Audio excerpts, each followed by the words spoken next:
اعوذ باللہ من الشیطان الرجیم بسم اللہ الرحمن الرحیم۔ السلام علیکم ناظرین، میں ہوں آپ کا ہوسٹ محمد عقیل اور ہمارے اس چینل میں آپ سب کو خوش آمدید۔ دوستو، ہم آپ کو آج کی اس ویڈیو میں انسانی تاریخ کے سب سے امیر ترین انسانوں کے بارے میں بتائیں گے، جن کے سامنے بلی گیٹس اور امبانی جیسے لوگ بھی غریب نظر آئیں گے۔ Number 10، Henry Ford. دوستو، ہنری فورڈ جس کا تعلق امریکہ سے تھا، یہ امریکہ کے پہلے آدمی تھے جنہوں نے کار کو پہلی دفعہ وہاں انٹروڈیوس کروایا تھا، جس کی وجہ سے ہنری فورڈ دنیا کے سب سے زیادہ امیر ترین اور بہت ہی زیادہ مقبول انسان ہونے لگے۔ اور جب یہ فوت ہوئے تو ان کے اثاثے آج کے دور کے حساب سے $200 بلین سے بھی زیادہ تھے۔ نمبر 9، ولیم دی کنکوئرر۔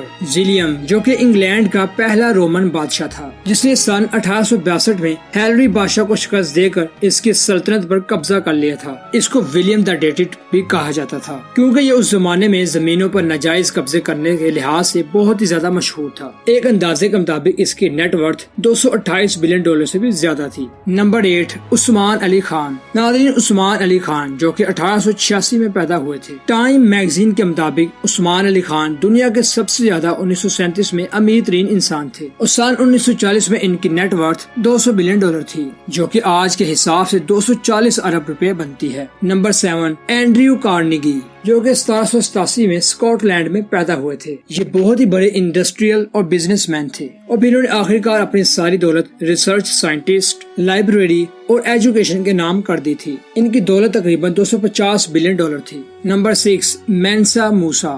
دوستو، مینسا جو کہ افریقہ میں رہتے تھے، یہ وہاں کے رولر بھی تھے اور یہ گانا میرٹ کے مالک بھی تھے۔ انہوں نے اپنے دور میں بہت سے تعلیمی ادارے اور مسجدیں بھی تعمیر کروائیں، اور ان کے نیٹ ورتھ کی بات کریں تو $400 بلین تھی۔ نمبر 5، اگسٹس سیزر، جو کہ رومن کا بادشاہ تھا، جس نے بہت عرصہ تک پورے روم پر راج کیا تھا۔ یہ پورے رومن ایمریٹ کے تیسرے حصے کے مالک تھے، اور آخر میں ان کی پوری نیٹ ورتھ کی بات کریں تو یہ $4 ٹریلین کے مالک تھے۔ نمبر 4، کنگ اکبر، جو کہ 1556 سے لے کر 1605 تک مغلیہ سلطنت کے مالک یعنی حکمران رہے، اور ان کے نیٹ ورتھ کی بات کریں تو آج کے دور کے حساب سے $21 ٹریلین تھی۔ نمبر 3، جنگیز خان، جو کہ 11ویں صدی میں منگول میں پیدا ہوئے تھے۔ انہوں نے اپنی خود کی آرمی بنا کر اپنے ارد گرد کے علاقوں پر قبضہ کر لیا تھا، اس لیے ان کی پوری دولت $100 ٹریلین سے بھی زیادہ بنتی ہے۔ نمبر 2، قارون۔ دوستو، قارون کو کون نہیں جانتا، جو کہ حضرت موسیٰ علیہ السلام کے چچا کا بیٹا تھا۔ اس کے پاس اتنی دولت تھی کہ اس نے سونے اور ہیرو سے اپنے محل کی دیواریں بنائی۔ اس کی نیٹ ورتھ کی بات کریں تو یہ سینکڑوں اور ٹریلین